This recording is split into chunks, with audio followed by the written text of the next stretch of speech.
दो संख्या ए और बी तीसरी संख्या सी से क्रमशः 15% और 32% कम है, तो संख्या बी ए से कितना परसेंट कम है? ये तरह के एकदम इंपॉर्टेंट क्वेश्चन है, ये आपके परीक्षा में पूछे जाते हैं, एकदम इंपॉर्टेंट क्वेश्चन है ये आपको। ठीक है, आप देखिए हर परीक्षा में ये देखने को मिलता है। आप परसेंटेज में अगर सेट रहेगा तो परसेंटेज में ये सवाल आपको देखने को मिलेगा, इस टाइप के मिलेगा, ना कि यही मिलेगा। डाटा कुछ चेंज होगा, डाटा बदल जाएगी, टाइप रहेगा ये। तो ए रेशियो बी और रेशियो सी ले कह रहा है क्या कि ए और बी दो संख्या तीसरी संख्या सी से कम से 15% और 20% कम है। यानी ये अगर मान लेते हैं 100%, तो इसका ए कितना है? पहला 15% कम है, यानी 85 हो जाएगा। अब बी कितना है? दूसरा 32%, तो 32% इसका घटा दो तो ये 8 हो जाएगा। ये हो जाएगा कितना? 9 में से 3 जाए 6, ये 68% हो जाएगा। अब कह रहा है बी ए से कितना परसेंट कम है?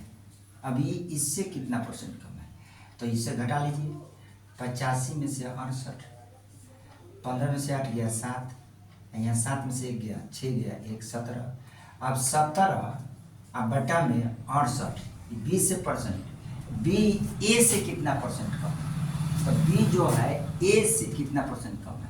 तो बी ए से पहले इसमें कमियाँ निकाल लिया, घटा के बी ए में कमी कितना का है? 17 का है। जब 17 का है तो इसमें बी ए से वाला ऊपर और बी वाला नीचे, तो बी से वाला ऊपर, तो इसको हमने ऊपर कर दिया, इससे जो घटा बी ए से कितना परसेंट कम है? तो आधार को बी बना देंगे, बी को आधार में ले लेंगे, तो ये 68 को आधार में ले लेंगे। आगे उन्हें परसेंटेज निकालना है तो 100, 17 5 85, 20 5 100, 20% कम होगा।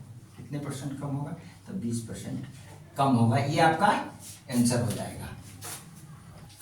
नेक्स्ट क्वेश्चन है, एक संख्या का 50% उस संख्या के 4/5वें भाग से 21 कम है, तो वह संख्या ज्ञात करें। कम या ज्यादा अंतर निकाल लो। कम या ज्यादा कभी प्रश्न में दिया रहे तो उसका अंतर निकाल लो। ये दोनों का अंतर निकाल लो। कम या ज्यादा में देख लो। 50% किसी संख्या का, x का 50% के मतलब कितना? 50% के मतलब हुआ 1/2, तो x का 1/2। ये इतनावे भाग का, तो इतना भाग का इसका अंतर हो जाएगा। दूसरा ये ले लो पहला, दूसरा 4x/5 का अंतर दोनों का, दो संख्या हो गई, दोनों का अंतर कितना है? 21 करो। अब लिख लो यहाँ पे 4x/5 माइनस 50% के फ्रैक्शन वैल्यू 1/2, तो 1x/2 इक्वल टू कितना?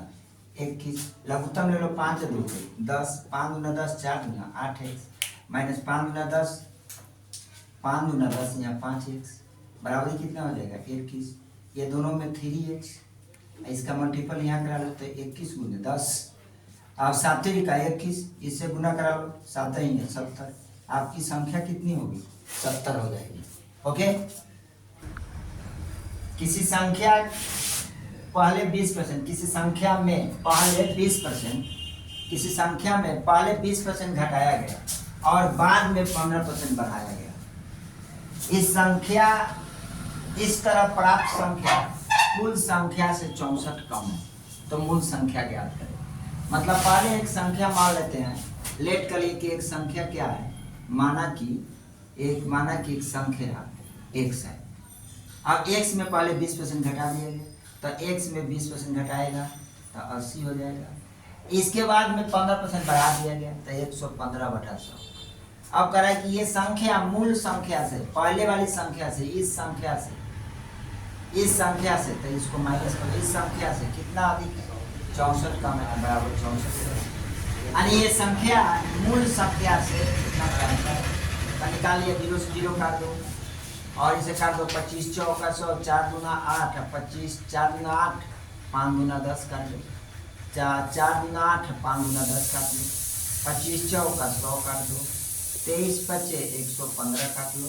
अब यहाँ x माइनस के 23, x/25 इक्वल टू आ जाएगा आपका 64।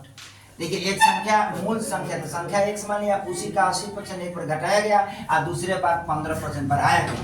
अब फिर वह संख्या, बड़ी संख्या प्राप्त कुल संख्या से 64 कम है, तो कुल संख्या ये था, ये माना कि कुल संख्या, इसमें से इसी को घटा दीजिए घटाने में 64 आ गया। अब इसका एलसीएम ले लेते हैं, तो 25x माइनस 23x बटा में 25 बराबर कितना हो जाएगा 64। अब इसको घटाने के बाद कितना आ जाएगा 2x बटा में 25 इक्वल टू 64। काट दो 64 32 गुना 64। अब x बराबर करोगे 32 गुने 25, आप इसे गुना करेंगे तो x बराबर कितना आ जाएगा 800। यानी आपकी पूरी संख्या कितनी थी 800। ठीक है, समझ में आया होगा। बेस्ट तरीका है आपका, सो सिंपल मेथड।